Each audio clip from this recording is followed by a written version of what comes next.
Año 1992. En los archivos de la Policía Nacional existe un expediente que no debería existir, de algo que no debiera haber sucedido. Un informe oficial, firmado, sellado, que describe lo imposible. Y no es un rumor, ni un cuento del barrio para asustar a la gente. Es la historia de una familia real, afligida por algo imposible de comprender, y de una chica que llamaremos con las siglas de EGL, un nombre que aún hoy provoca cierta aprensión para quienes se atreven a pronunciarlo. ¿Te atreves a abrir la puerta a esta historia? Era el año 1990, no diré su nombre, pero la llamaremos Estefanía, y tenía 17 años.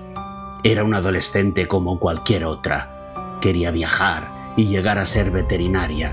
Era una buena niña, risueña, y sus tardes eran tranquilas en el barrio de Vallecas, en Madrid. Pero una tarde, en un aula vacía, todo cambiaría para siempre. Ella y sus amigas improvisaron un tablero de Ouija y lo pusieron sobre la mesa. Querían contactar con un compañero de la clase que había muerto hacía poco en un accidente de tráfico durante el verano. Iba a ser solo un juego, a ver qué pasa. Trataron de invocarlo y al cabo de unos minutos la pirámide de cristal comenzó a temblar. Hasta que la profesora irrumpió furiosa y cortó el momento de cuajo.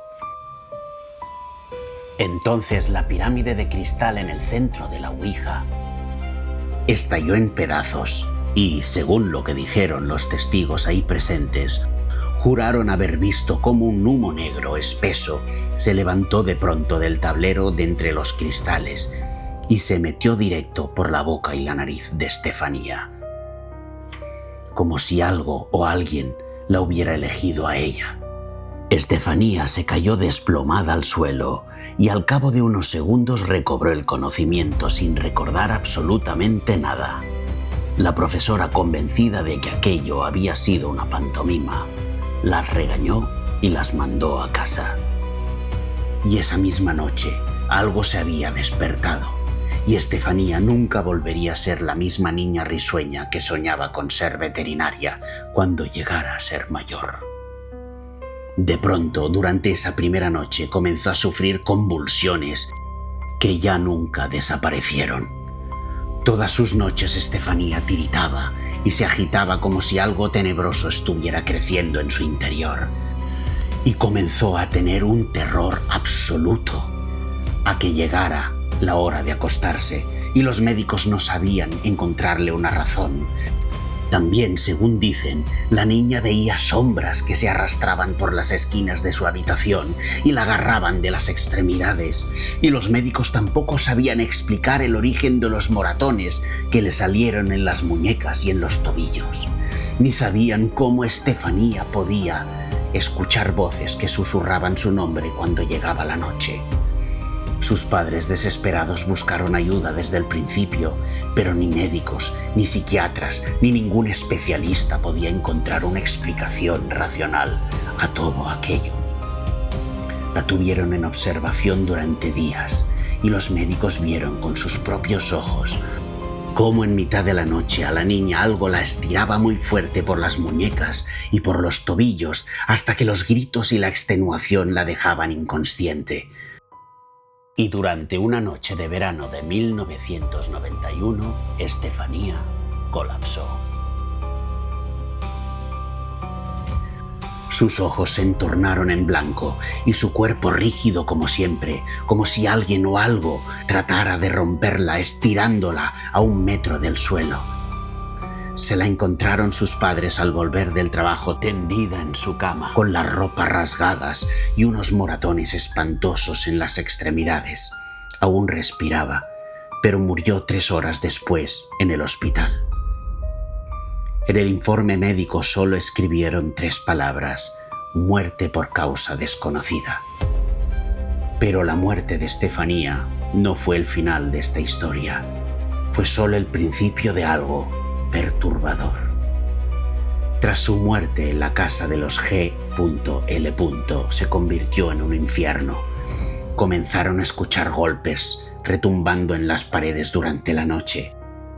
Las puertas se abrían y se cerraban con violencia, solas, con una furia inexplicable, y las fotografías de Estefanía que había colgadas en el salón de la casa de pronto ardieron y dejaron extrañas marcas en la pared. Además, un olor fétido, a podredumbre, se extendió por la casa y lo más repulsivo, una viscosidad oscura, espesa, aparecía en los muebles, en la ropa, en el suelo, en las ventanas y por debajo de la puerta principal, como si la casa estuviera supurando algo. La madre de Estefanía juró escuchar la voz de su hija. «Mamá, ayúdame, no dejes que se me lleven». La familia estaba rota, muerta de miedo, y en noviembre de 1992, rendidos, pidieron ayuda a un policía amigo de la familia, el inspector Negri, que por su cercanía con la familia no pude negarles la atención. El inspector llegó con su equipo, escépticos al principio, convencidos de que todo era por el delirio de la aflicción de una familia rota por la pérdida. Pero esa noche, sus informes cambiaron la historia. Vieron las puertas batir solas con violencia, tanto que les helaba la sangre. Y lo más escalofriante, presenciaron con sus propios ojos cómo el Cristo se caía de la cruz. Ante la mirada atónita de los policías con años de servicio, hombres curtidos que habían visto de todo excepto nada parecido a lo que estaban viendo, los agentes salieron de la casa temblando y el inspector Negri pidió la baja tras esa noche y nunca volvió al servicio. Pero firmaron el único informe en la historia de España que documenta un caso paranormal real. 30 años después, el expediente sigue siendo único, un archivo oficial que no debería existir, el archivo de Estefanía Gutiérrez Lázaro.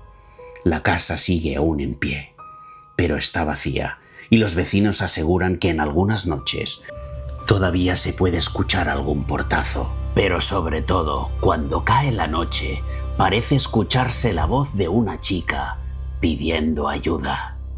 Ayúdame.